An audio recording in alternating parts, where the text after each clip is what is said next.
Welcome to Hot Chips 22.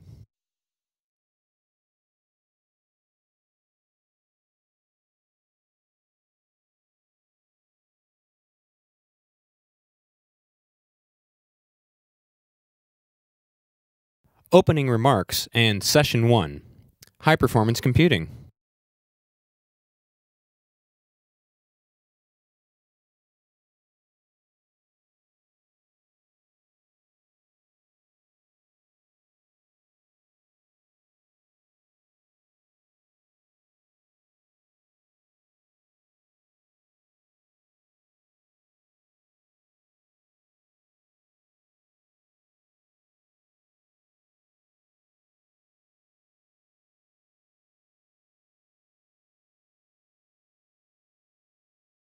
Okay, good morning and welcome to Hot Chips 22. I'm Charlie Newhouser and the General Chair for the conference this year. Well, it appears that conference chairs are required to make a few introductory remarks while everyone settles in, checks their email, and waits for the important part of the conference, namely the presentations down here. So I will start with a few words about the conference and then we will go on to some of the more important issues such as what's the wireless access code? Where are the meals and where are the restrooms? Part of our mission at Hot Chips is to bring you, the members of the technical community, the very latest information about processor technology, structure, and application. We have done this for the past 20 years using the format of slide presentations by presenters working at the frontiers of the field. This format allows us to bring you the developments as soon as possible. When this conference started over 20 years ago, a great deal of processor development work was done right here in Silicon Valley. But I think we can all appreciate that over the years, our endeavor, the development of hot chips, has become a global collaboration. At this conference, you will hear about important advances, not just from Silicon Valley, not just from the United States, but from Europe and China. One of the missions of Hot Chips is the propagation of knowledge to the wider technical community. This includes our colleagues overseas, who may not be able to attend this conference because of the cost or the travel time. From monitoring our website, we know that a significant interest in the conference comes not only from Europe and Japan, but also from India and China. To address this interest, we are placing this year's videos of the conference on our website. You can see examples of these videos out in the lobby on the monitor. For those of you attending the conference, both the written and video conference proceedings will be available shortly after the conference. This includes the updates to the slides that the presenters are making today. Your support, and then 6 months from now, February 2011, we will make the videos available to the public. Your support as attendees and the support of our sponsors enables us to provide this innovation to our colleagues worldwide. And now, for the really important issues. Where is the food? Where is the wireless? And where are the restrooms? We have not yet found a way to bring you wireless power, but we have plenty of old-fashioned AC. If you look under your seats on the sides, not in the center, but on the sides, you'll see little green lights. These are not stunned fireflies, but outlets. Plug in, use all the electrons you like. Just make sure that the wires from your laptops do not stray into the aisles and snare the unwary. Okay, wireless access. There it is. The most important information of the conference, right up there on the screen. And during the intermissions, the slides that run the wireless access. All right, excuse me a second.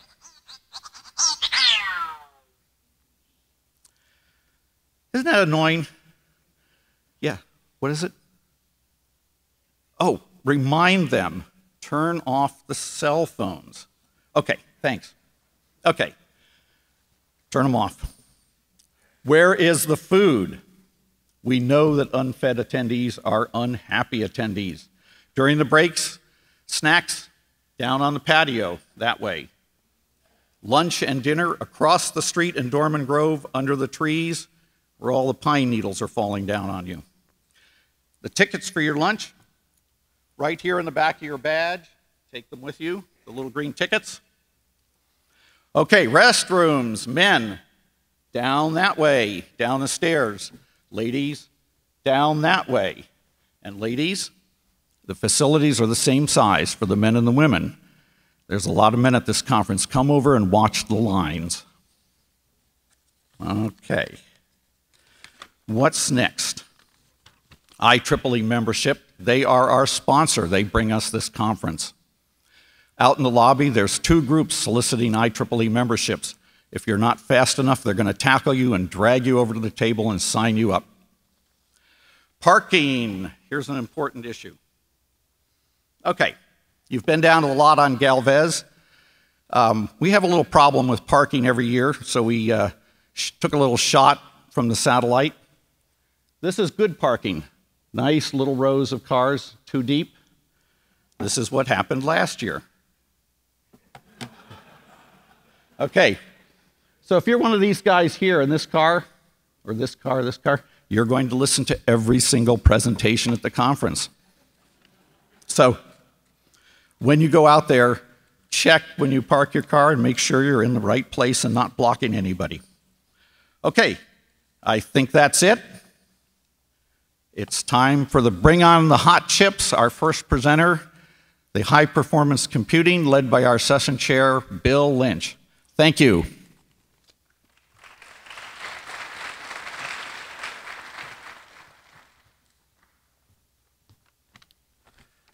Hi, I'm Bill Lynch from Huawei. I'm not going to speak very much because I'm just the session chair. This session is on high-performance computing. We've got 3 talks. I'm going to be pretty, I'm going to demonstrate a leadership role for the rest of the session chairs, and I'm going to be pretty aggressive about cutting you guys off at 25 minutes, so please don't make me do that. The first talk is by Craig Wittenbrink from Nvidia. He's director of architecture at Nvidia, been there for 9 years, working on GPUs all the way from the N30. And from what I've seen of the presentation and from this big, huge computer back here that you can't see, you'll want to pay attention. Thank you. Craig?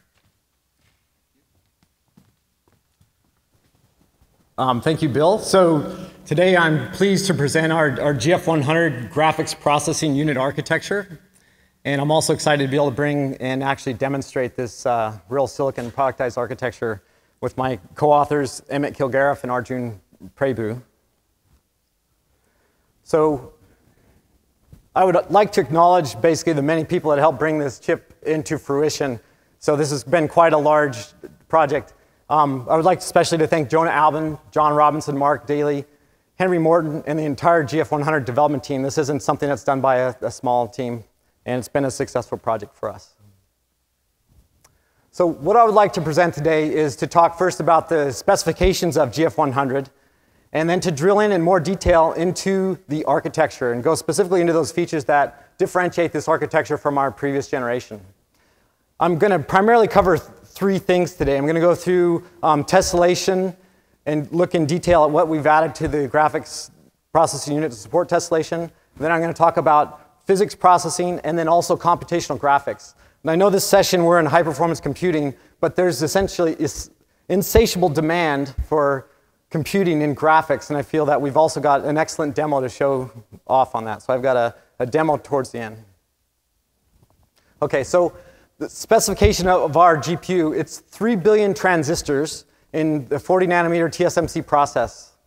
We have up to 512 CUDA cores and a 384-bit GDDR5 DRAM interface with up to 6 gigabyte of DRAM capacity.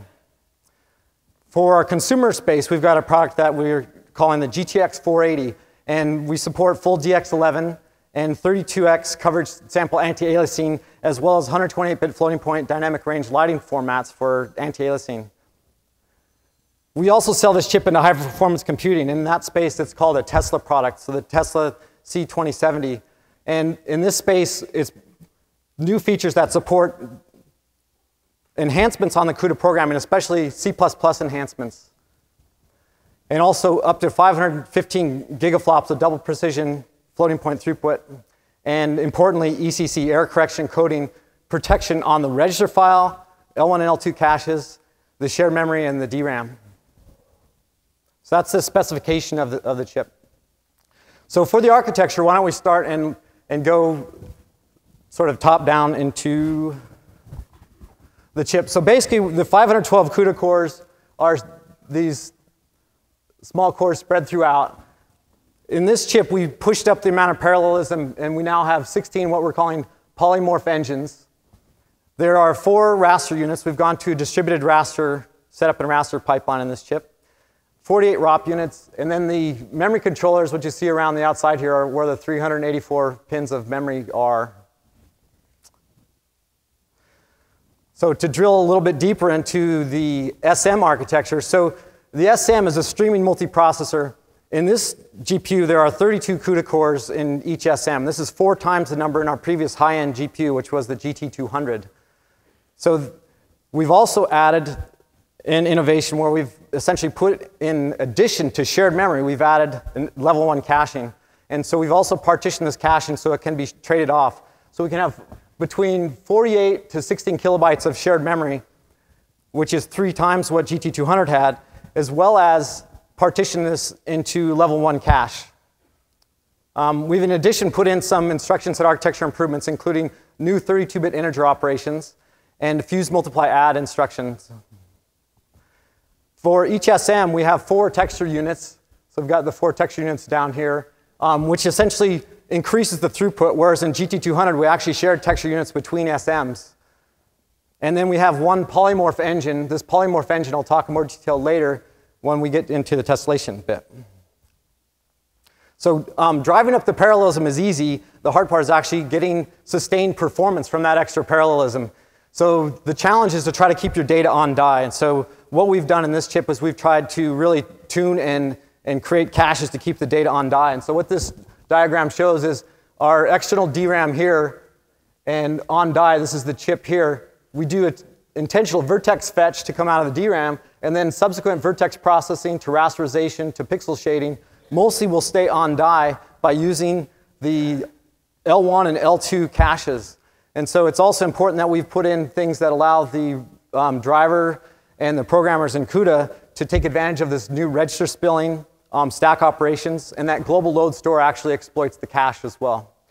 We have a unified L2 cache now that's a read-write cache that benefits the vertex data, SM processing load store data, texture data, and ROP data. So this is different from what we had on GT200. So just to essentially summarize the cache comparison, so compared to GT200, we had about the same L1 texture cache, about 12K byte. We now have 16 or 48K bytes of L1 cache, where in GT200 we did not have an L1 cache. And we've increased the shared memory.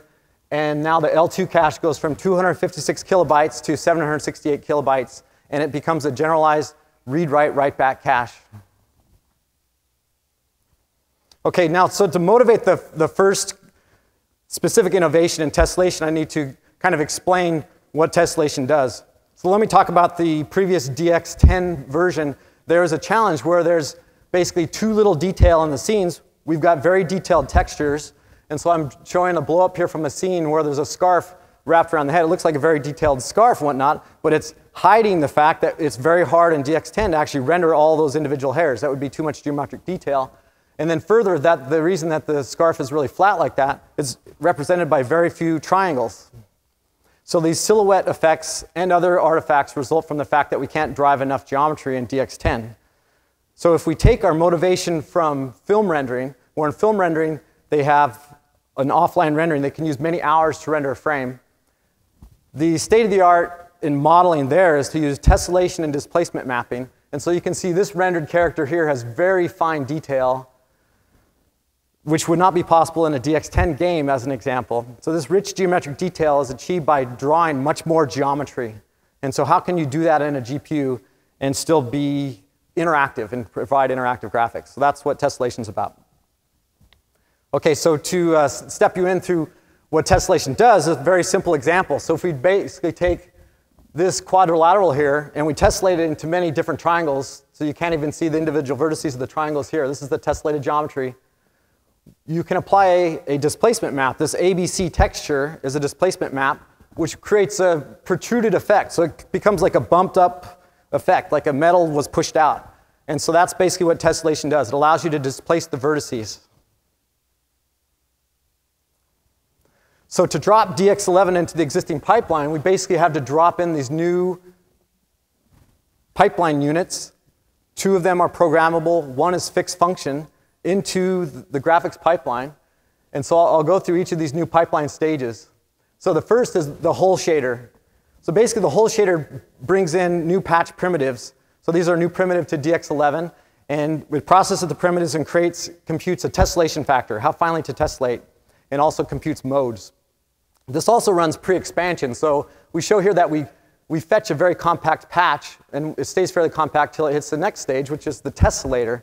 And the tessellator is where the data are essentially changed by using the patch and creating then, with the tessellation factor, many primitives like points, triangles, lines. And so we've got many more arrows here. But if this expansion happens on chip, it can be very efficient. So then the third new piece of the pipeline is the domain shader. So once you get this tessellated geometry, you have these many new vertices, then you want to convert these vertices and actually go from that UV space. And this is where you would protrude them or change them into XYZW. So you would be able to use whatever type of patch render you like. That's why we make this programmable. So to implement this in the GF100 architecture, it's a challenge to get that high amount of parallelism for the geometry. So one of the key challenges is to take what we had before was a monolithic rasterization and make it parallel. So right now we've got these 4 rasterization engines, so a fully distributed raster, and then we've added this new polymorph engine, which we have 16 of these polymorph engines spread throughout the chip. And so this creates a significant increase in the performance versus what we had on GT200. So it's an 8x increase in performance for the vertex geometry processing. And this also enables and breaks this 1 triangle per clock barrier, so we can render 2.5 triangles per clock drawn. So GF100 enables the geometric realism by essentially making this parallel geometry pipeline processing. And the tessellation can provide interactive, smooth silhouettes. So if I advance through this, we see here this character hopefully just looks like squares and patches. But as I advance it, we can show a tessellated geometry, which will be very smooth. And then you can apply a displacement map, which can add more detail to the character. So from what we started with the original patches, very compact, low memory footprint, to very high detailed, can all happen on the GPU, so it can be memory efficient. This fine geometry can also be very advantageous for when you do stereo rendering, because instead of just a texture map seen from 2 different locations, you actually are getting shadowing and real geometry from 2 different locations. And so this allows you to do better true stereo. And so with our 3D vision glasses, for example, that provides a lot of benefits. The other advantage is for scalability. So if you render this character large like it is on the screen here, you need a given amount of triangles to make that detailed. But if imagine that character was very far away and became just a small, 10 pixels or so, you wouldn't need as many triangles to accurately represent it. This dynamic level of detail happens on the GPU, so that when you're authoring the content, you don't have to change that. That's what the hole shader is all about. OK, so I talked about the dramatic increase in geometry. This just shows it over time. So if we went back to our TI 4600 in 2002, and we scale up through generations of our GPUs, the shader horsepower is going smoothly up. But you can see how the geometry processing, basically the triangles per second, has been pretty flat and very hard to increase. But in this generation of architecture, we've significantly increased it. We had to significantly change the architecture to do that, but that's what is enabling then the tessellation to be efficient. So this needs to be paired with a corresponding development pipeline. People have to actually author the games and the content to take advantage of this. What this shows is from 2003 up through 2010, the millions of polygons per frame that were used in games, and then at the far right here in some of these technology demonstrations and benchmarks, and one newer game, the Metro 2033.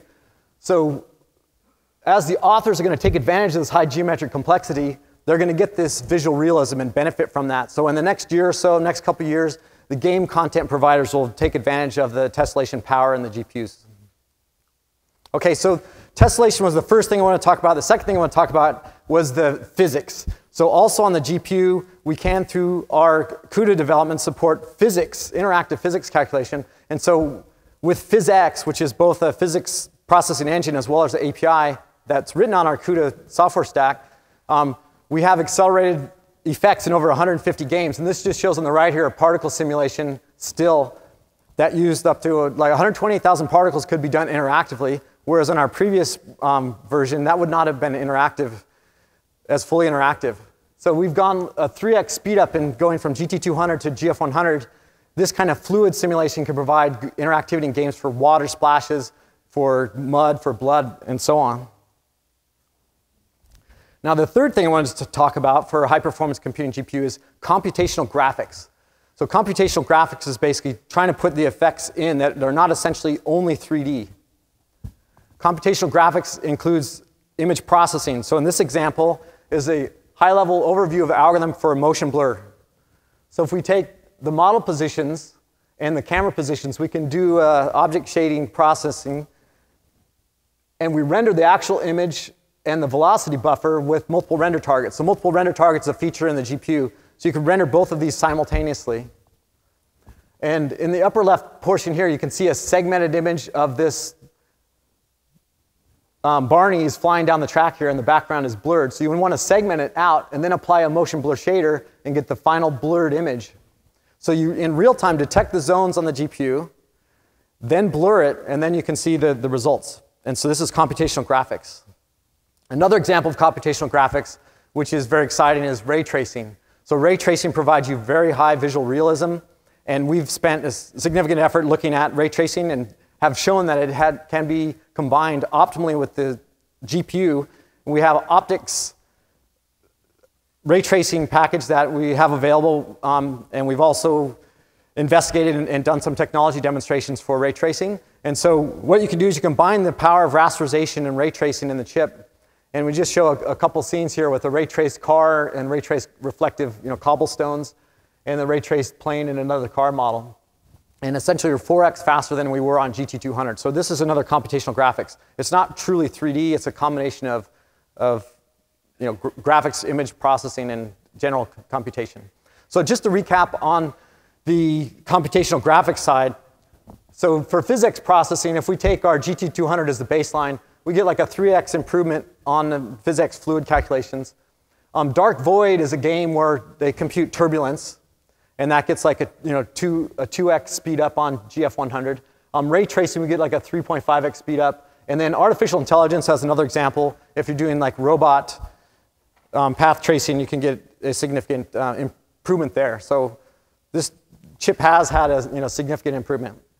So for these three areas, for the tessellation, for the computational graphics, I wanted to, in the physics, I wanted to show a live demonstration. And so what I'm going to do is to show off this supersonic sled. So this was an application we developed at Nvidia. It's written targeted for leveraging the strengths of the GF100 GPU. So before I give the demo, I wanted to kind of talk through the things that you're going to see.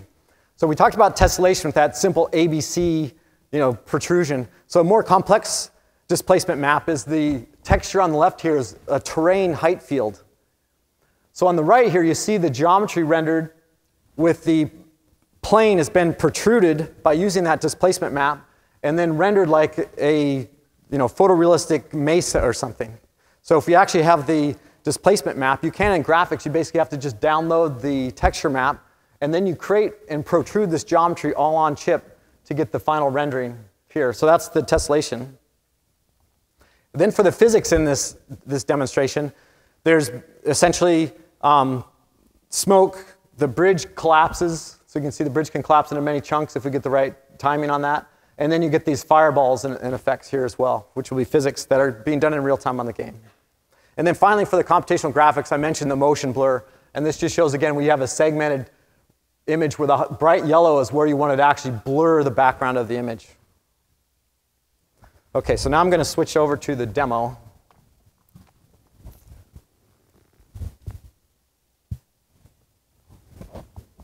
OK, so this is the supersonic sled demonstration. So I'm going to reset it back here, and I'm set the sleds right And let's say by mistake, I put on the reverse booster and I back the sled up, then it kind of explodes. I guess we didn't have a good camera model. View, let's see, let's take a different view of that. I'll say, whoops, let's hit the reverse thruster. And so that's being computed all in real time, the smoke, the sled blowing up and everything. We can also say, well, is this really real time what's being rendered here? We can turn this into wireframe mode, and you can see the actual geometry behind here. This isn't like an AVI playback or a movie playback. This is live rendering on the GPU. And right now, we have a tower behind the console here. And it's dialed down to the projector resolution, 1024 by 768. But we can also render to like a 3-screen systems, or even high resolution 2560 by 1600 resolution system. So let me just drive the sled, and so you guys can see how it works here. So we basically push on the thruster.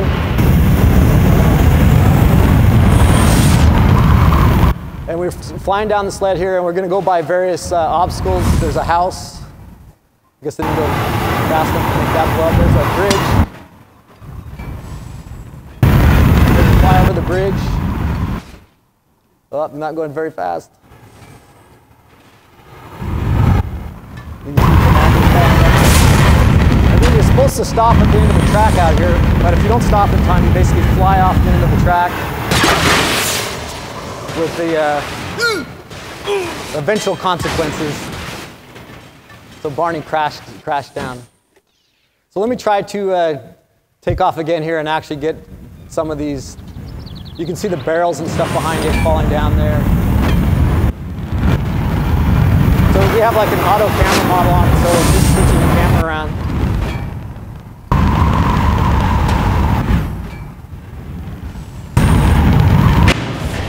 So the bridge kind of flew up there.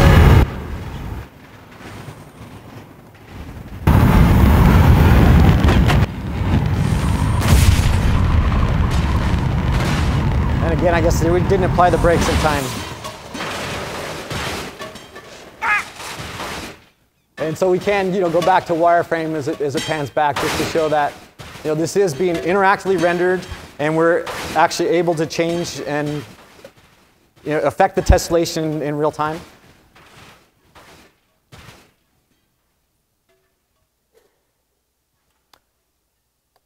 Okay, so I'll go one more shot here and try to see if we can get the arch and the bridges, the house to break down, something like that. So you can see more of the physics. There's the house exploding. So all that house particles is happening in real time and breaking apart. In the bridge, you can see collapsing in real time.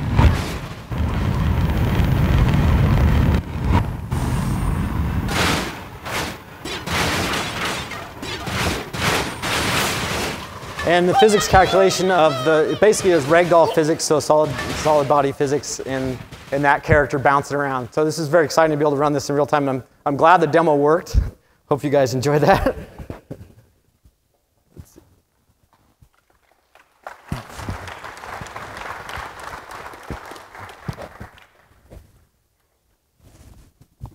If I figure out which button for the screen here.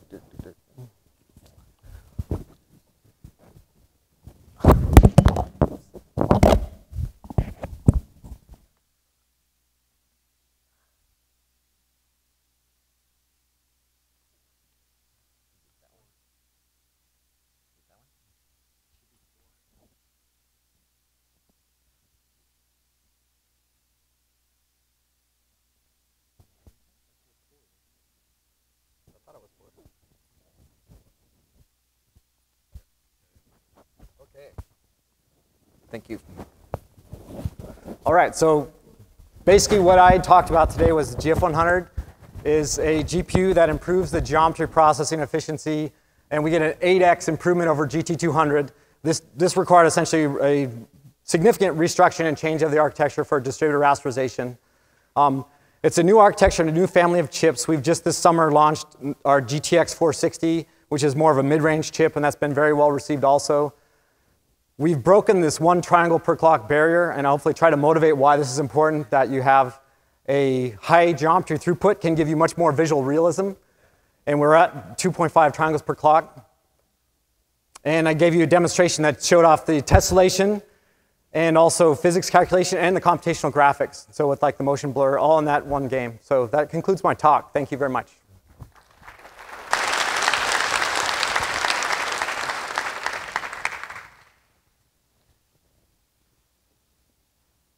So does anybody have any questions?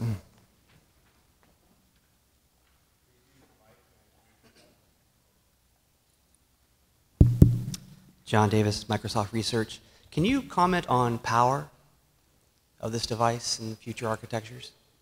The power of the device? Yeah. So basically in the PC platform, you have like a fixed budget, say 225 watts if you want to have a high performance, high-end graphics card. In general, you want to get the most performance and you can within that power budget. And we get the highest performance. This is the highest performing GPU available. Gaming enthusiasts will actually push and drive the power higher by overclocking and get it even more throughput. Graphics is kind of insatiable in that people want to get even more throughput, more frames per second, more AA. Are you doing clock gating or anything like that in the architecture to limit that? Our GPU, we do many power saving techniques such as clock gating. Yes, I mean, I don't think you could get this essentially. You couldn't get this performance if you didn't do a significant number of techniques to save power. Thank you. You're welcome. Hi, Charlie Demergent, Semi-Accurate. Hi. Quick question. You have the GF100 and a derivative out, and chips late, hot, and you have yet to put out one single chip with full, all the functions enabled. Why? Well, full clocks, I guess there's a... Not clocks, units. You promised a 512 shader unit last September. And oh, the number of floor swept units. And it carries on to the derivative, which is worrying. Well, again, so how many units you enable is a function of what your competition is and whether you actually have to enable all those units, and also effectively yields, right? If you don't have to sell perfect parts, you can make more money because not all the parts have to be perfect. So I think in the sense, since we are the highest performing part, we don't have to go to that point yet. Maybe AMD will raise the bar and we'll have to say, okay, let's start selling a perfect part, but we're not yet required to do so. Okay. Thanks.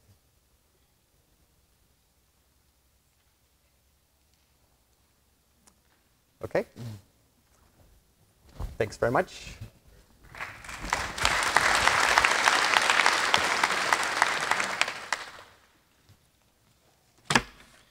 So I'm back again. Thanks for starting us off with a nice demo. It's always good to see. Our next speaker is Olav Lindtjorn. He pronounces it much better than I do, so I'll let him try it if he wants. Currently, he's a visiting scholar at Stanford. His last assignment at Schlumberger was R&E manager for geophysics data processing. And for those of you who aren't from oil country like I am, let me assure you that those guys really do high-performance computing more than pretty much anybody else. And so this should be very interesting to see what's up. Thank you, Bill. Good morning. The title of my talk today is Surviving the End of Scaling of Traditional Microprocessors. And it is seen from an oil field or oil and gas industry point of view. So you all know about the memory wall and power wall. You probably know much more about that than me. And this is really what has motivated us to look at different ways of ensuring that we can scale with technology. So what we have done over the last period of time is look at an alternative to the traditional architecture by looking at the data flow machine implemented on the FPGA. So in this data flow machine, we stream data from one functional block to the next without leaving the silicon. And we also have multiple functional streams in order to maximize the use of bandwidth. So the outline of my talk, I will first go through some of the main application in oil and gas, then go through the hardware and some of the software tools that we have used to achieve the performance I'll show you. and I'll show some of the key computational kernels that are critical for our industry. I'll then look at how these applications will scale with the technology trends that we all know about and come up with some conclusions. So in oil and gas, we basically do three things. In the upstream area, we identify the resources. So where is oil and gas? Where can we find it?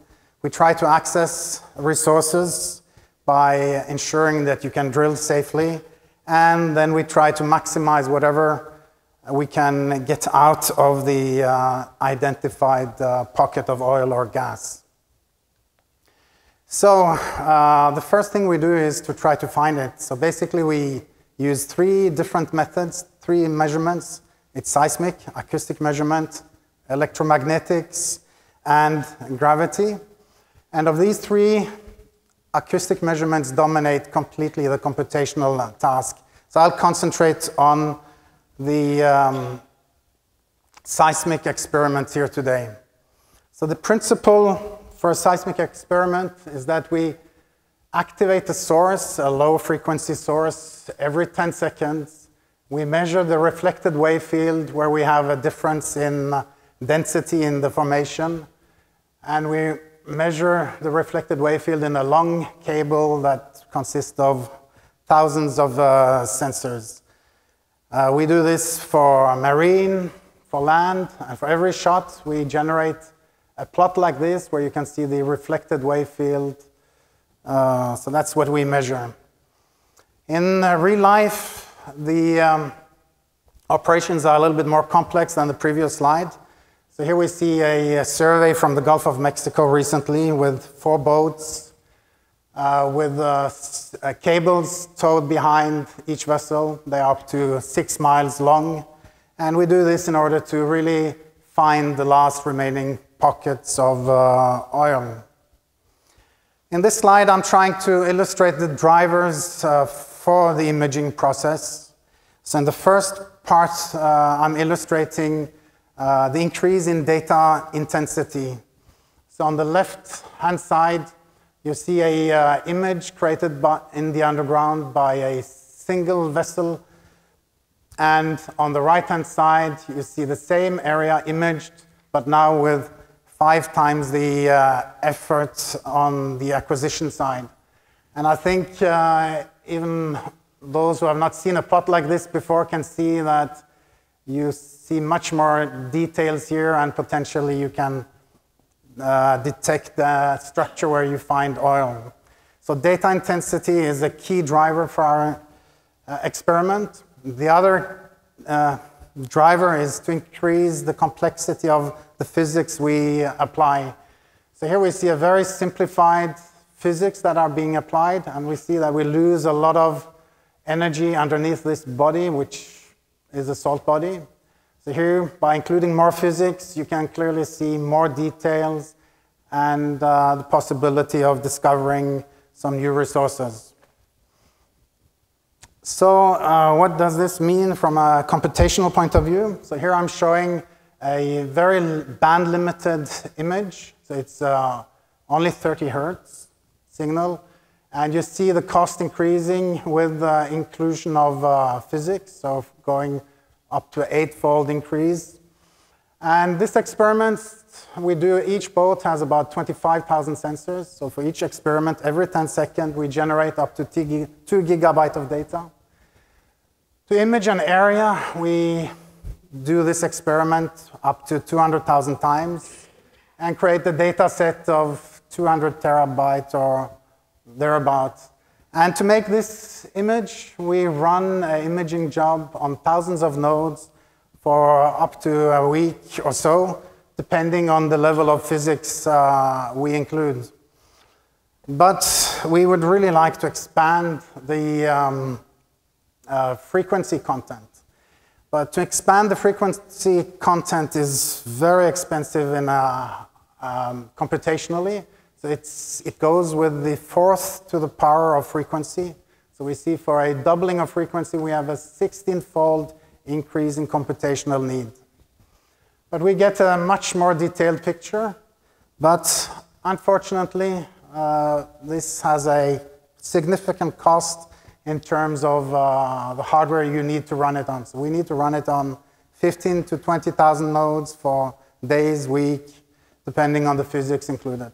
So scalability is very critical for our domain. So I've talked about this type of methods. So if we have less physics, including simplified methods, we need less computational effort. But we would like to do inversion, and we know that inversion, you run the same stuff multiple times. And we would like to include even more physics. So here I've drawn the holy grail that we are chasing, which is full waveform elastic inversion, it's called.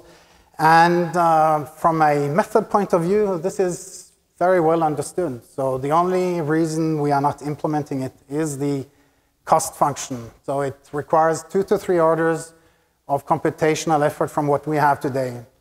But we know that eventually we have to go to this level of complexity to find the difficult accessible resources. So I went through the first part, identifying resources. So the second part is accessing resources. And accessing resources is basically to ensure that you have a safe drilling path so you don't get a collapse or a disaster. So the most computational intensive part of that work process is a geomechanics modeling effort. So it's finite element methods. To maximize recovery, we spend a lot of effort in understanding the reservoir, and the tool we use there is what we call a flow simulator, which, so these 3 methods probably account for 99% of cycles in the oil and gas industry, with probably 80% on finding oil and maybe 15% on reservoir simulation and 5% on the rest.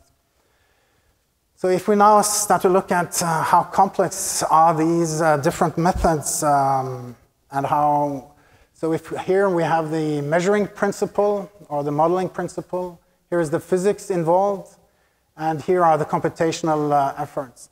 So we see that most of the physics can be described with different kernels, and that the number of kernels we need is very limited. And basically, what we are using today is for wave propagation, we're using convolution or FFT, and for the diffusion measurements and the fluid flow, we are using sparse matrix. So basically, between convolution, sparse matrix, we are covering most of the oil and gas field. So it's a lot of cycles, but from application point of view or kernel point of view, it's fairly straightforward. So over to the toolkit and the computational kernels implemented on this toolkit. So what we are running on is a card with a FPGA, either a Vertex 5 or Vertex 6 from Xilinx. So we have 10 to the 6 processing units that can operate in parallel. We have what is very critical, several megabytes of on-chip memory, so we don't need to go off-chip. It runs at fairly low frequency in the range of hundreds. And importantly, we have a lot of large onboard memory on these cards. So this is the actual platform we are running on today. So it consists of 4 FPGA cards, each with 24 gigabytes of memory. And it's controlled by a dual socket Nehalem CPU. So it's a total of 96 gigabytes of memory and interfaced through a PCI Express bus. Here are a couple of critical parameters that enables the performance I'm going to show you. So the first one is memory bandwidth. So we have about 38 gigabytes of memory bandwidth for each FPGA, and all the FPGAs can communicate through a ring with a performance of about 8 gigabytes a second. To the programming paradigm. So I mentioned that it's a data flow engine, a data streaming engine. So basically the principle for the high-level language is to describe where in the data flow and the different functional blocks will interact with the data. So we have no interests as an end user of programming in VHDL or understanding VHDL. So to prove to ourselves that this really was usable, we put a software engineer with no VHDL experience or exposure to FPGAs. And in a very short time frame, in weeks, he was able to start to program in this environment. And the results that I will show you later was created after about a 6-month period. A little bit about sparse matrix. So sparse matrix is just not one thing. We go from completely unordered matrices to very well structured matrices.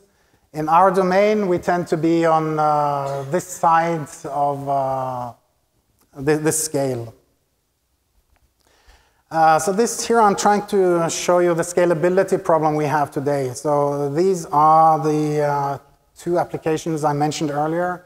The flow simulator, which in our product name is Eclipse. It's a dominant software in the industry. Run on a Westemere, 2-node Westemere node. And what we see is that we are saturating the memory bus after 4 to 6 core, and we are not able to scale with technology that are being supplied. So we are very concerned about how this type of application will take advantage of new technology. We see the same trend with Visage, which is our geomechanics package. This one was run on an Nehalem node, but we see the same trend that we are not able to utilize the hardware that we have available to us.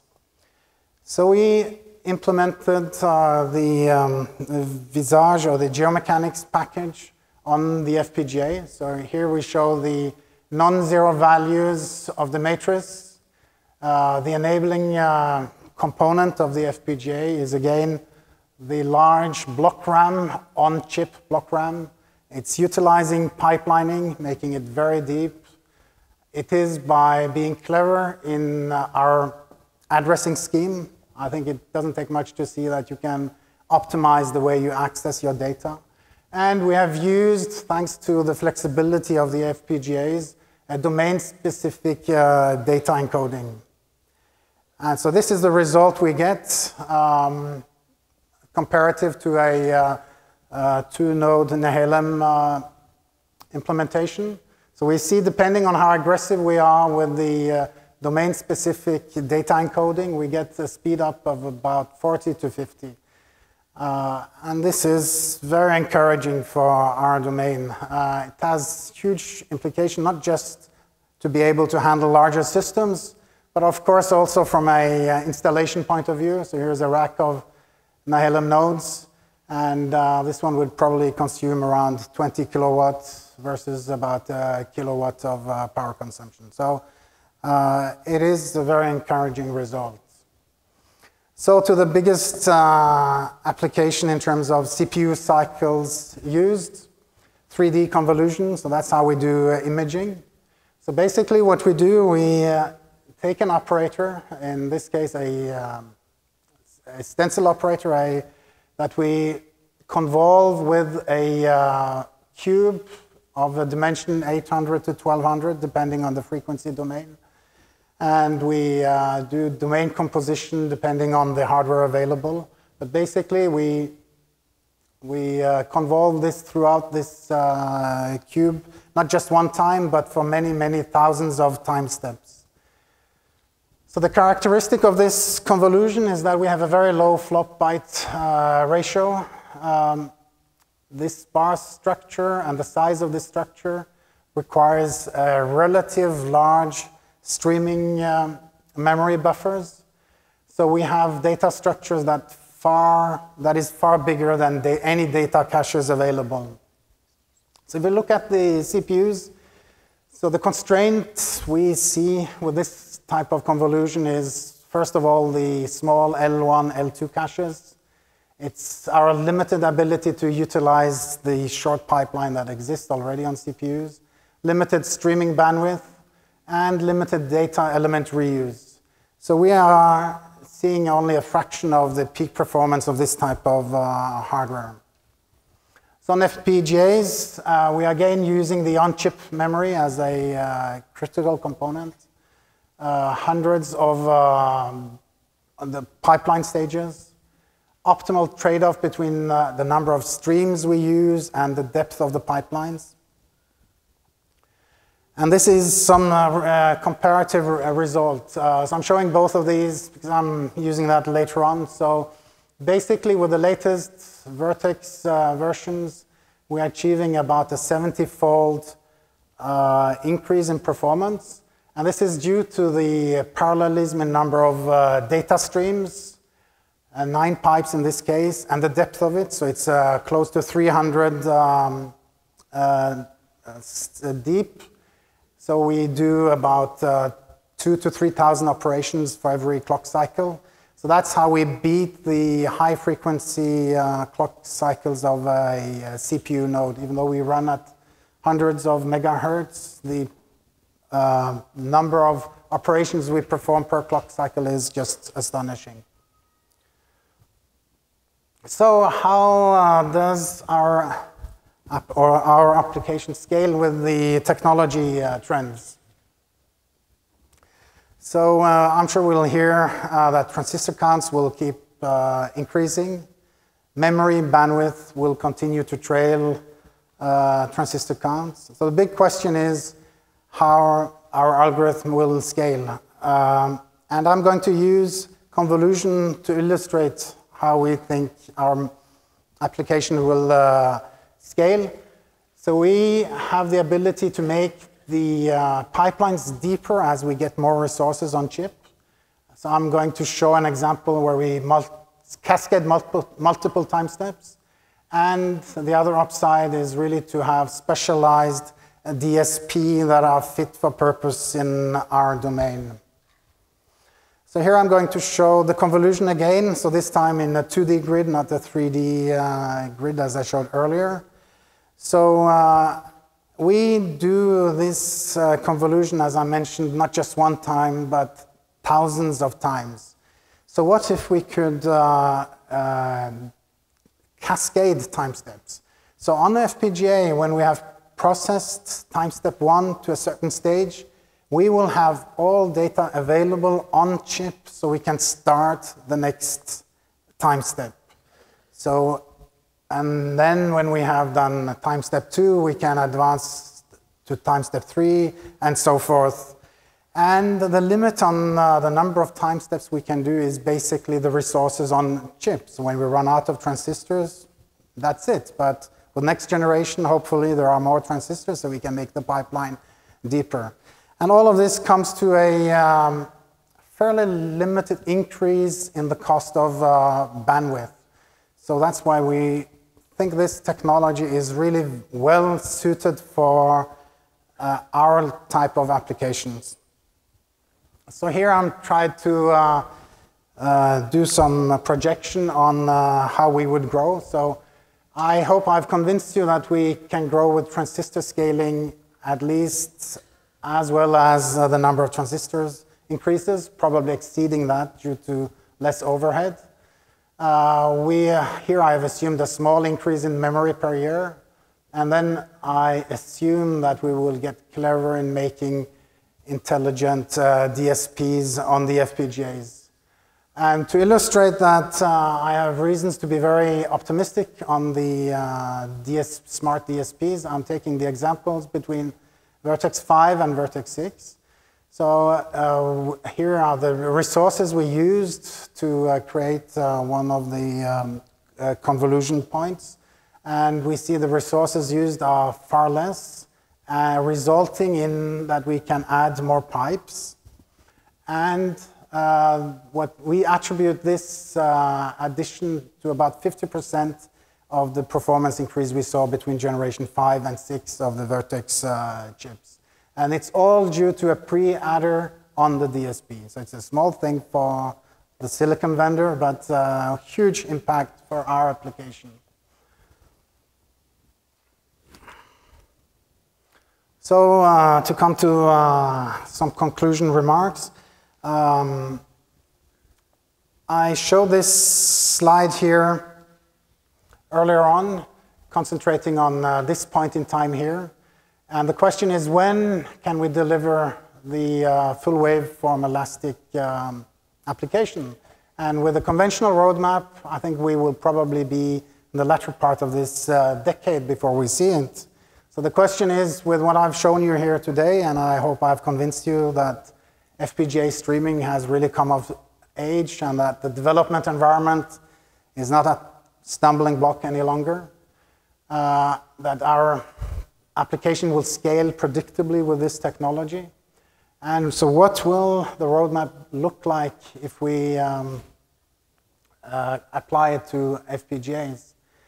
And we think we can push the time to market or delivery to market of this level of application with 3 to 5 years. So with that, I will open up for questions.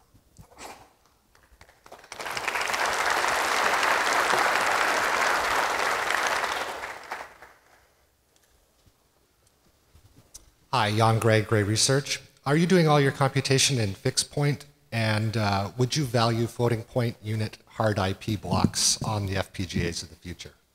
Yeah, so on the FPGAs, we are using fixed point. I think for a general market acceptance, a floating point is always easier to sell. So I think it is quite critical. The question I would have to the vendor is at what cost?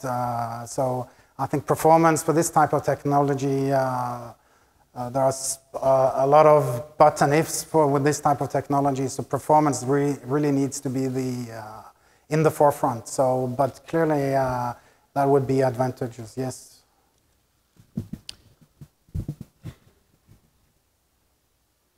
Hi, Dave Patterson, UC Berkeley. Given the two talks back to back, I think a natural question is there must be other people in your industry using FPGAs as an alternative to off-the-shelf microprocessors. What do you see as the pros and cons of GPUs versus FPGAs as accelerators? Okay, so I think GPU is, of course, a more mature technology. It's so we are a user of GPUs today in our production. The argument for GPU is, of course, the traditional that you have the ecosystem around it. You have a lot of users, a lot of push from graphics from other parts of other niches. So I think that's the advantage for the traditional classes of technology. For this one, I think it is an upcoming technology that are proving to give a tremendous uplift in performance, and probably one of the few, at least with my knowledge, that could give us the uplift that we are looking for. So it's a couple of companies that are experimenting with this in our domain, that are experimenting with this technology. So it's not mainstream yet, but we think, from what we can see, that this might turn into be a significant contributor in our domain. If GPUs had been your baseline instead of CPUs, what do you think your performance advantage would be? Especially since you're not even using floating point. If you have to switch over to floating point, what do you think the advantages will be for FPGAs? So we are running, as I mentioned, GPUs today, and we are getting a significant uplift in performance. I would not quote the exact number because that's I'm not allowed to exactly quote the number on GPUs. But we are getting a significant uplift, so the numbers would look somewhat different. But still, I think the main reason for our interest, beside the uplift we are seeing here, is the future roadmap. We see the GPU as a tremendous technology, but we see some of the same limitations in terms of resources close to the computational unit, and we don't know how to get around that as of today. Yeah. Yes? Shubha Mukherjee, Cavium Networks. You have programmed this thing, obviously, extensively. One question is, what do you feel that the FPGAs could improve so that your life becomes simpler in terms of performance, programmability, portability? Can you comment on that? FPGAs? FPGAs. As it stands today, and if you look at the roadmap 5 years down the path, what would you recommend they do? Yes, so I'm connected with a consortia here at Stanford where we are pushing very hard domain-specific languages. And from what we have seen here and with the work that Maxeller has done on the toolkit, we think that if you really are targeting certain specific domains and developing languages around those domains, that you really can give a high-level platform language that can be used by anyone.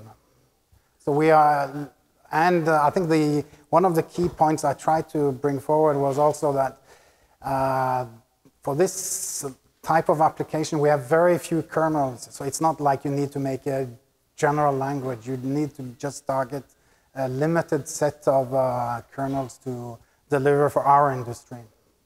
Okay, thanks.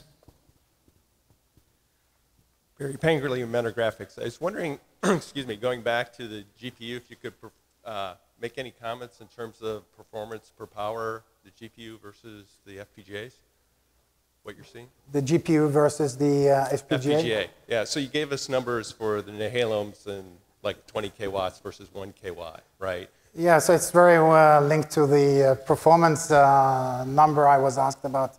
But clearly, if you have a significant acceleration, your power consumption falls with it, with the fewer units you need to run. So it is significant power saving. Can you say anything relative to GPU to FPGA, though? What you were saying? Yeah, I mean, I would need to give you the performance numbers to really give you a hard number, but it is significant. So it's a significant advantage for the FPGA? It's, or the FPGA has an advantage, yes. Okay. Yes. Thank you. Hi, Alex Bachmansky, Nokia Siemens Networks. A question for you and also continuation to what Dave asked. Have you considered the system solution where you have FPGA plus CPU or FPGA plus GPU? Yes, I didn't mention that, but it is a hybrid system, so it's certain tasks are performed by the CPU, and the whole flow is controlled by the CPU. So as I showed the hardware, so it's the specific hardware I showed was a 2-socket Nehalem node, and it works flat out as well. So we do several of the imaging steps on the CPUs, yes. And with GPU, have you checked the potential system that something is done on GPU? Because GPU is good for data paralleling. Yes, so we do not use the GPU with FPGA. We have used either GPU with CPU or CPU with FPGA. Okay.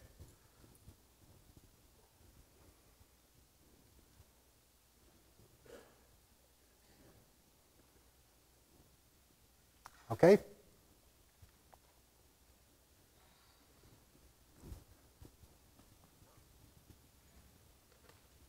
Okay, thank you.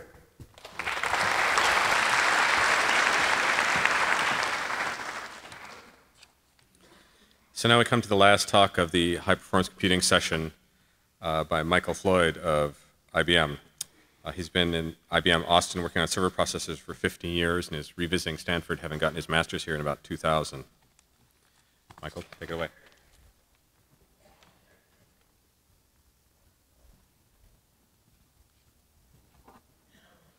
Hey guys, so Ron Callow was here at Hot Chips last year and presented our Power 7 processor.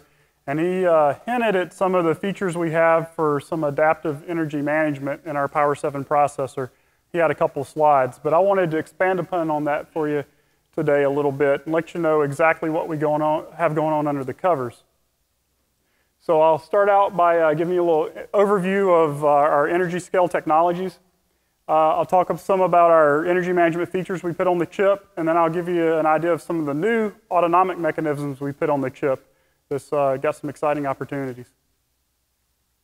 So first of all, I'd like to talk to you about the goals. Let's start out with what we're trying to accomplish here.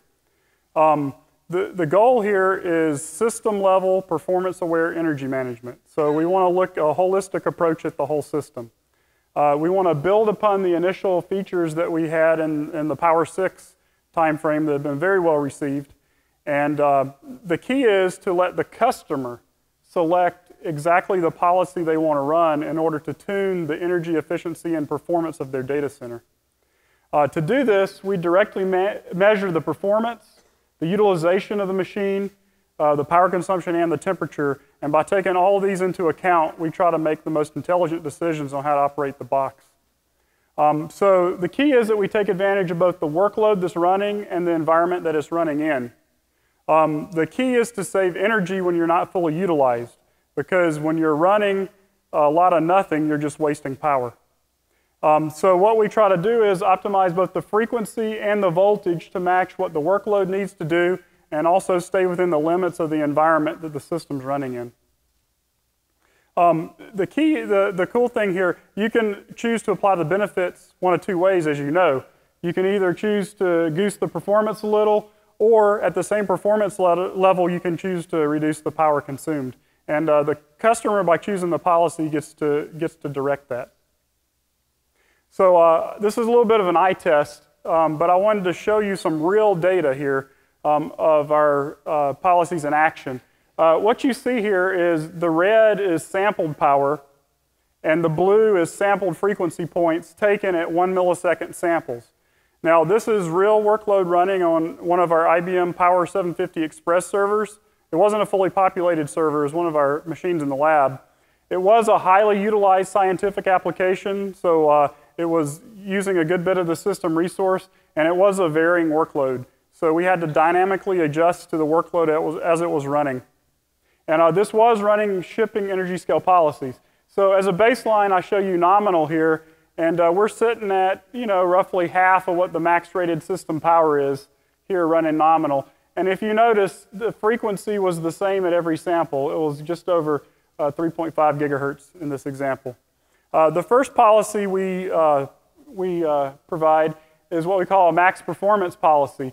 You'll notice here that we are able to overclock and get up on this particular system up closer to the 4 gigahertz range, and at the cost of significantly more power. If the customer is willing to burn that much more power to get performance, then this may be a good trade-off for them. On the other hand, we have another policy. In this case, this is dynamic power save policy, where you notice the frequency. If you can see again, the eye test, the blue scatter plot, you notice the frequency changes quite a bit. And along with that, the power. If you see, the red dots are scattered too. So in this dynamic power save mode, we track exactly with what the workload's doing in order to get the most efficient energy usage. So to do this, I wanted to show you more details under the covers of what we put in our systems. So the customer interacts with the server through our IBM Systems Director utility. This is where the policy management and also the power and performance data is presented to the customer. And that IBM Systems Director talks to what we have as a dedicated microcontroller built in the system that controls the energy scale policies for the whole Power 7 system. And then over here in pink, I guess you can see, is the actual hardware that's running. And so the microcontroller is able to sense what's going on in the hardware and also able to control it as it runs. And if you'll notice over here, I also have shown in this physical view that you're affected quite a bit by the environmental conditions as well. So let's take this physical implementation of what we built and show you how it maps logically into our control loop to manage the energy. So you'll notice I have a big yellow box representing the firmware. a big blue box representing the hardware.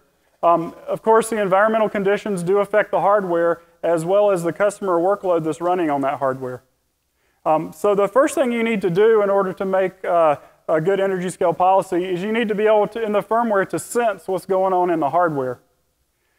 Once you've sensed and found out exactly what's running, what conditions you're running in, based on customer policy input, then you have to make some decisions. And that's where the key comes into play for this energy scale microcontroller we have. Once you've decided kind of what policy or what you want to pursue, then you have to decide or determine how to control the hardware and perform those controls. And in response, the hardware in response to these controls then actuates and takes action based on that input. And then you have a closed feedback loop where you sense the results of that as the workload environment changes and as your control system changes. And that way you're constantly making fine-tuning adjustments. So I want to take you through each part of this control loop. The first thing I'll talk to you about is the sensing. Here you see kind of a floor plan of our chip. We have 8 cores and, of course, the off-chip interconnect and 2 memory controllers. Spread out through the chip, we have dedicated microarchitectural counters for events and activities. They're in the processor cores. We also monitor the access to the memory hierarchy. We provide performance utilization activity measurements. And this is how we direct our trade-offs. So you'll see here we have digital thermal sensors spread throughout the chip, quite a number of them. 44 total in the chip and 5 per chiplet. A chiplet consists of a processor core plus its L2 and L3 cache. Also, what I'm going to show you in a little while is something we call critical path monitors. These are circuits that we place on the chip also to detect what our timing margin is in our circuits. And by doing that, it assists us in choosing what the optimal frequency and voltage point is for most energy efficient operation. Okay, once we've sensed what's going on, then we have to make some decisions. And like I mentioned before, we have a dedicated off-chip microcontroller. It runs real-time firmware, and its sole purpose is to manage energy of the system. That's all it does.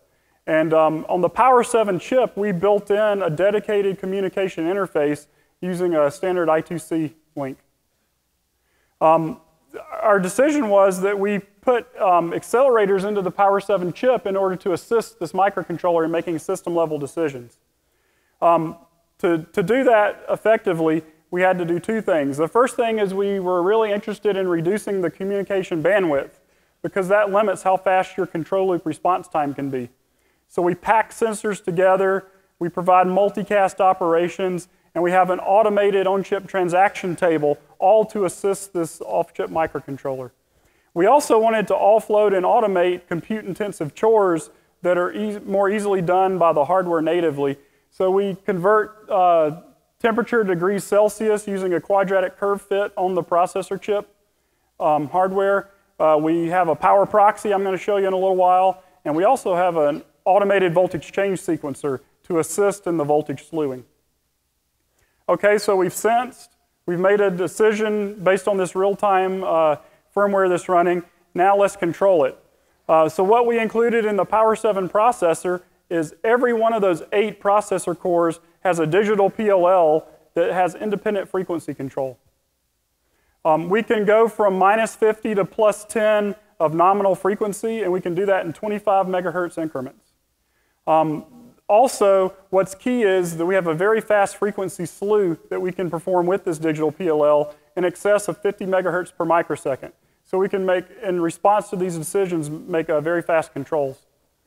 Like I said, we have support for off-chip voltage control. So we did put on-board industry standard parallel VID interface. So we support VRM11 natively for our low-end to mid-range systems. And then our higher-end systems, where we have more stringent RAS requirements and uptime requirements, we have a serial voltage command interface to redundant DCAs, to redundant power supplies. And all that's supported by the Power 7 chip. We didn't forget about the memory. So we do have power management built into the memory controllers as far as power down and reduced access rate modes. And also on the coherent interconnect between the processor cores, we had to put some thought into that. We have the ability to change the coherence command rate on the fly on this SMP network. And the firmware, by looking at monitors built into the chip, can learn the command rate on the fly by analyzing some thresholds that it can set to see what the actual true bandwidth the memory usage is. All right, so we've made decisions, we've sensed, we've controlled. Now how does the hardware actuate? What does it do in response? Well, when the hardware detects that things are idle, we chose to implement 3 idle states that are part of our instruction set architecture. Now, Ron Calla last year in his Power 7 presentation showed you an overview of this, a real simplistic view. I wanted to show you some more details here. So our first mode that we offer is called nap. In this mode, the whole point of nap mode is to go in and out very quickly to minimize the latency, to minimize the impact on performance. To do nap, we just turn off clocks to execution units. Caches remain coherent. We can get in and out in the order of magnitude 5 microseconds. But as a result, we can only save about 15% power because you're only clock gating. We offer a second mode called sleep. There's a little more higher latency in the 1 millisecond range, but by turning off clocks to the entire chiplet, we're able to reduce more energy in more like the 35% range. Then, as you know, as you reduce voltage, you get a lot better power efficiency. So we have a mode called heavy sleep. When all 8 cores on the processor chip go into sleep, we have the opportunity to reduce the voltage of all the cores to a retention voltage. So we automatically ramp the voltage. No hardware reinitialization is required, like if you were to power it down all the way. And as a result, we get 85% power reduction, which is a pretty good trade-off for only 2 milliseconds. Now, our architecture also supports a mode called Winkle, where we power down all the way. And that's a little teaser for future chips. So this per-core frequency scaling I was talking to you about using the digital PLL, what does it do for you? Well, when you have multiple partitions running different kind of workloads, plus the customer may have different policies they want to run on different partitions because we sell these machines in a highly virtualized environment a lot of times. So as a result, by just running the processor cores at different frequencies, there's up to 30% benefit if you're running non-homogeneous workloads.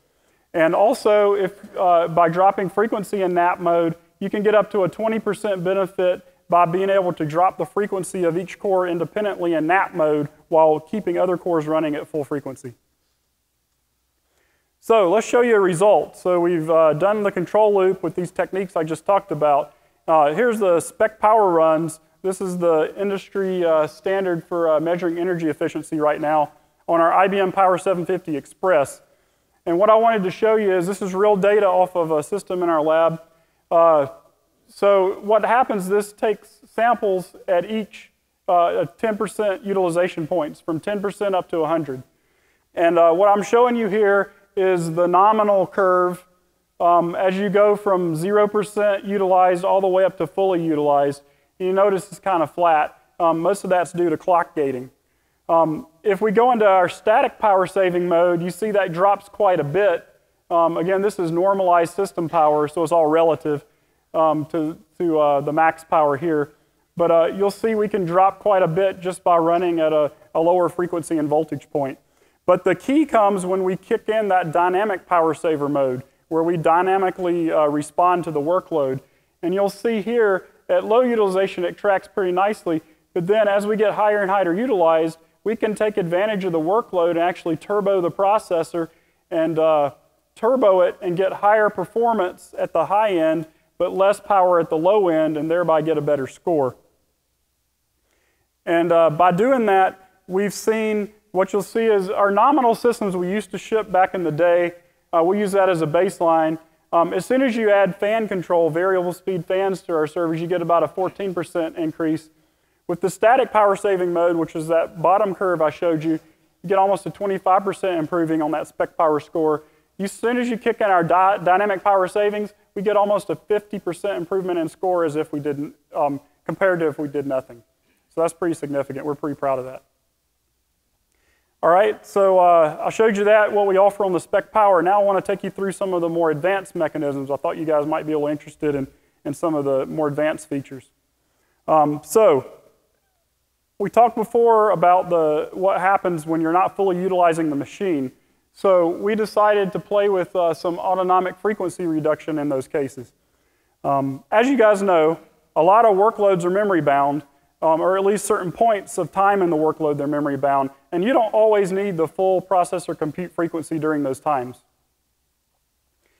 The interesting thing that we found, you guys might find this interesting if you don't already know it, but systems that appear to be 100% utilized when you use traditional metrics to measure what the system's doing, actually may be 100% idle. And this may seem counterintuitive at first, but if you think, if you're running an idle loop, or if you're polling a place in memory, you may be really busy detecting that you're idle. And that doesn't get a whole lot of work done. Our solution is low activity detect mechanism in the hardware. What we do when we detect that this has happened is we automatically reduce the processor frequency in response, because we can do that quickly with our digital PLL. So we detect a drop in instruction throughput, drop the frequency. Then the energy scale algorithms that are running on that external microcontroller I told you about detect that and can respond by dropping the voltage. This minimizes the service latency impact when work does eventually arrive. And to facilitate this, we have something we call green polling. In this case, software can artificially drop the instruction throughput by executing various instructions in our instruction set architecture, and that causes our autonomic hardware mechanism to engage because it detects that the throughput is dropped. And when you do that, it can drop frequency and then voltage and save a whole lot of power.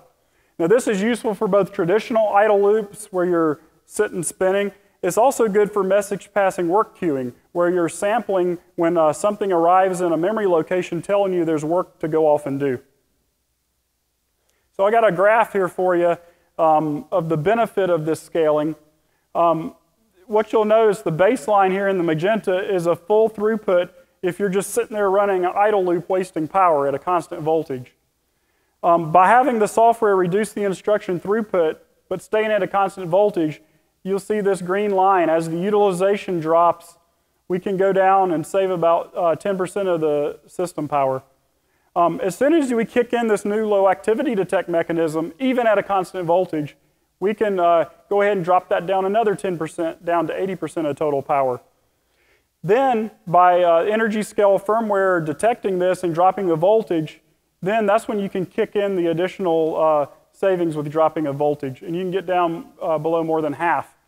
The key here is that we still have a very fast response when work does show up, because the digital, you're still running, you're not powered off, you're still processing instructions. So as soon as you detect work shows up, you kick back into full throughput, crank up the frequency, and keep going.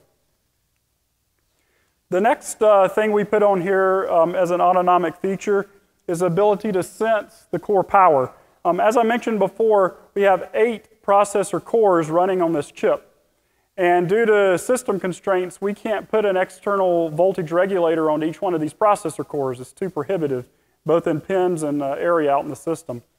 Therefore, all the processor core chiplets share the same voltage plane.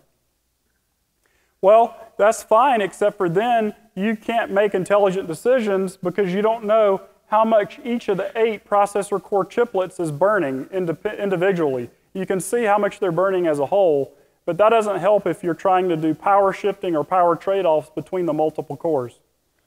So our goal was to put in place hardware that would allow us to estimate what we couldn't directly measure. To do this, we implemented sense points of activity inside of each functional unit. And working with the designers of each unit, we chose activities that we could use to infer the amount of power that was being burned. By taking all these events and weighting them based on how much relative power they consume, we can combine all those together, sum them up, add a constant plus an offset, and we can get a pretty good estimate for active power that's being consumed. Then the energy scale firmware can take this and adjust for the effects of leakage temperature and voltage to get that DC component in, and we can get a pretty good picture for how much power the chip's running at a particular workload. So let me give you some results here. And again, these results are important because it allows you to shift power between the processor cores or between processor cores and memory. It also allows us to do accounting for the customer on a per partition basis, which we couldn't do before. I hope you can see this, maybe another eye test. What you see is the blue line here is showing you the actual measured core power under a whole host of benchmarks and traces that we run in the lab with representative benchmarks.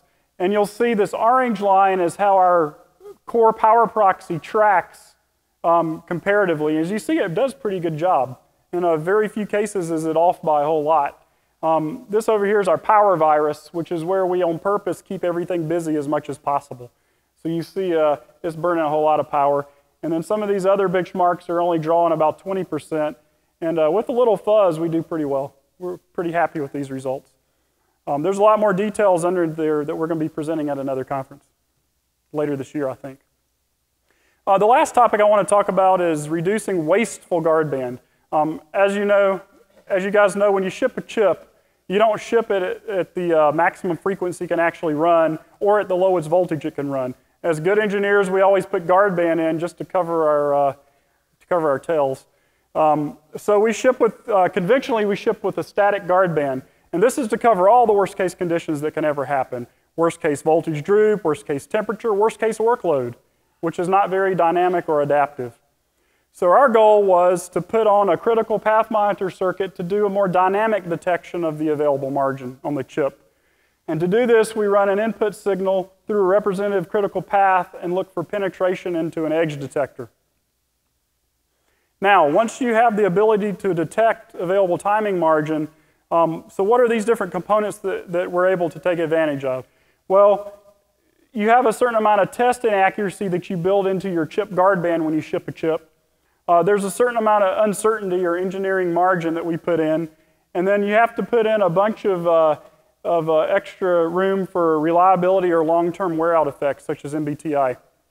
Again, this graph is not to scale. It's kind of a cartoon. But I just wanted to do kind of a representative picture for you guys.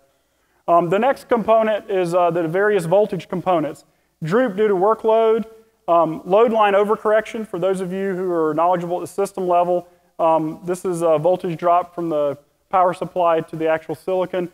And then the power supply inaccuracy where you're not supplying the exact power you're asking for. And then you got the thermal components. Workload variation and also just the environment, the inlet air and the density of the air, whether you're in Boulder, Colorado or at sea level. So here's all your major components of our chip guard band. What do we do about it? Well, with the CPMs, we can't do anything about test inaccuracy or uncertainty, but we can reduce the amount of reliability allowance and the amount of workload droop because we can dynamically track, not perfectly, but a little bit. We can completely remove the remainder of the voltage and the thermal guard band because we're detecting on the silicon what that is. You add in a little bit of calibration area for these critical path monitors and you can reclaim a good bit of margin. And that margin turns directly into energy efficiency. Well, energy efficiency or increased performance, as I'll show you. So one thing you can do is choose to use these critical path monitors to do overclocking. You can improve the performance of the machine. In our lab, we were able to get 7% performance improvement using the critical path monitors, whereas we hit a wall without any guard band at 8%.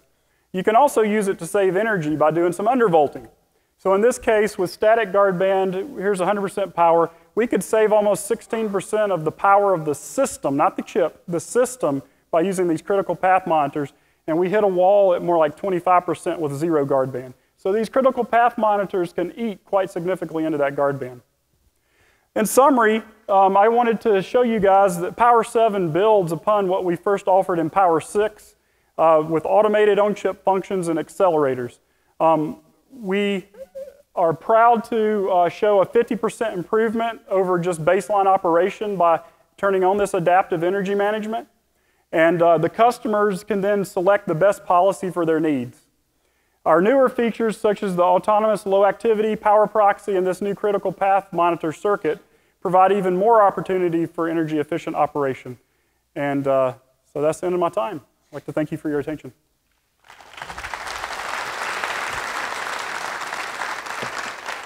Any questions?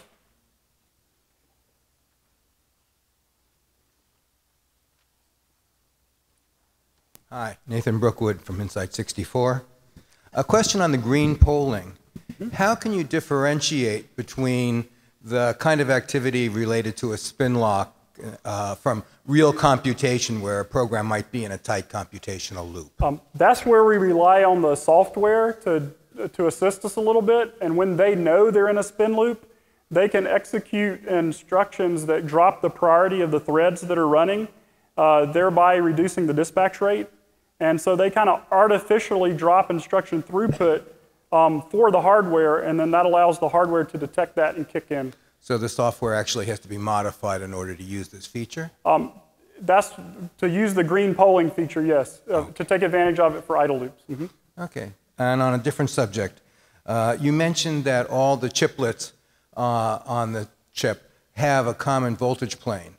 Does that mean that you have to set the voltage to the highest, the voltage needed to accommodate the frequency on the highest core that's running at any given time? Exactly. So the energy scale firmware has to take that into account for the whole chip, and that's when it makes its trade-offs between the multiple cores. Okay, thank you. Sure. Don Draper, True Circuits. When you do your fast frequency shifting, you get that voltage droop that you noted there. How do you deal with that voltage droop? How do you slow down the instruction rate beforehand, or how do you deal with the fact the voltage will? If we're being aggressive and we're on purpose cranking up the frequency, for example, turbo, we will first raise the voltage to give us enough margin to be able to slew the frequency quickly. If you're in the case, for example, low activity detect, where we're dropping the frequency significantly, we still stay at the higher voltage, and so you have plenty of room to drop the frequency. Now, you get a little bounce, right, when you get back to the maximum frequency, so we do have to allow for that in our guard banding. Thank you. Hi, Alan Wood, Oracle. On your critical path monitoring circuits, I'm wondering what's the area overhead? And the second question with that would be, do you have one of those? Do you have to put one of those sort of on every sort of set of circuitry, assuming you can't really infer a different timing path from a single one? We actually put critical path monitors nearby the digital thermal sensors. We had to make them really small because otherwise the designers wouldn't let me put them in their unit. And we had to make them have low overhead as far as wiring goes. I don't think I mentioned the critical path monitors are directly hooked back to the digital PLL. So we did have to punch up and get on some high-level wire to get to the DPLL. But we tried to keep the footprint and the wiring needs of the critical path monitor very small so we could get them in those hot spots. As far as the circuits, we've played around with different representative circuits, and we found that we can track pretty well with the Fmax of the chip, with the speed limiting circuits on the chip.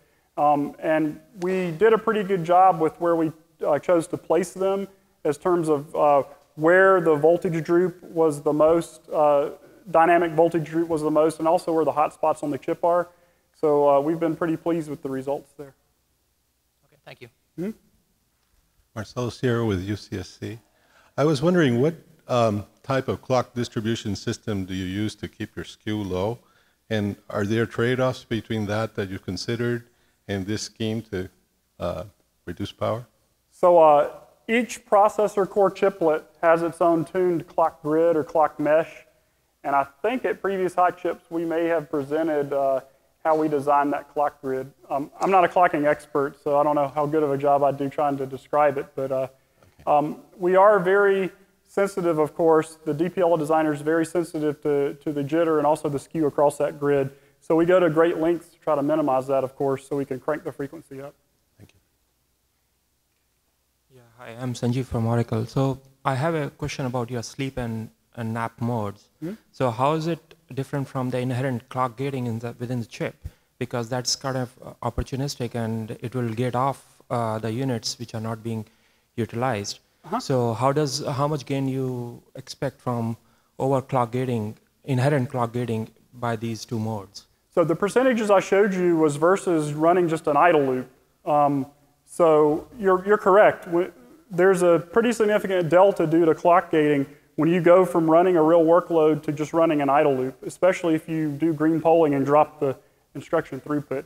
But inevitably, I don't care how good your designers are, there are latches that have to continue clocking. There's state machines, there's data flow, there's certain things that have to keep alive, looking for interrupts and looking and processing, even though you're not doing anything. And so there is still advantage or opportunity there for NAP. In NAP, actually, we clock off the entire execution in units and all the data staging and pipelining from the fetch and issue circuitry to the execution units. So we can do a lot better job globally rather than just detecting locally in that case.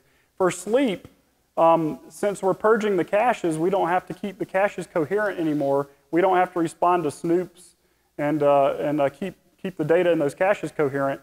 So when we shut those off, we can shut off the clocks to everything, the directories, all the data flow, all the snoop responses off the multiprocessor fabric. Okay, the second question is, what is your policy for DVFS for the turbo mode? When your workload utilization ramps up or ramps down, is there a autonomous detection of that within the chip and uses the turbo mode to ramp up the chip? And how much is the effect on the workload in terms of response time? Or suppose you are running a thread and you decide that, well, my utilization ramped up to 30%, and I go and switch on the turbo mode. Turbo mode requires a higher voltage. So you will incur some amount of ramp up time from the VRM or whatever the voltage regulator you're using. So is there a mechanism to take this into account in the hardware policy? Yeah, so because of the reasons you mentioned, because you have to increase the voltage in order to turbo the part, we rely on the energy scale firmware that's running at the system level to detect this case on each processor core. And so there is a little bit of lag in response time in order to raise the voltage and to allow you to raise the frequency and get to turbo operation. We can't do that today autonomically on the hardware. And the third question is that what is your policy in hardware for taking into the virtual context? Suppose if I'm running in a virtual machines, say 10 virtual machines on the same CPU, maybe spread around the cores, when you're going to do DVFS or whatever. So is that completely software dependent, or do you account for the binding of those threads to the core which you are going to ramp up or ramp down in terms of voltage and frequency? That's another very good question. So what normally happens without dedicating processors to spares on other partitions is usually the workloads stay within their own partition, and then we can use our hypervisor to manage where those threads get placed within a partition. In a virtualized environment, you're right, you could have some partitions, and even within a partition, you could have some workloads that are more heavy usage than others. And so to do a really good job, it would require some communication between the hypervisor and the energy scale microcontroller to make more intelligent decisions. Because if you just do it blindly, what the energy scale microcontroller will see, of course, is just a smearing effect, right? So it does take a little more effort in a virtualized environment in order to keep all that straight. So my point was that, is it completely under the software stack, or is there any hook inside the hardware? Today it's completely under the software stack. Thanks. Mm-hmm.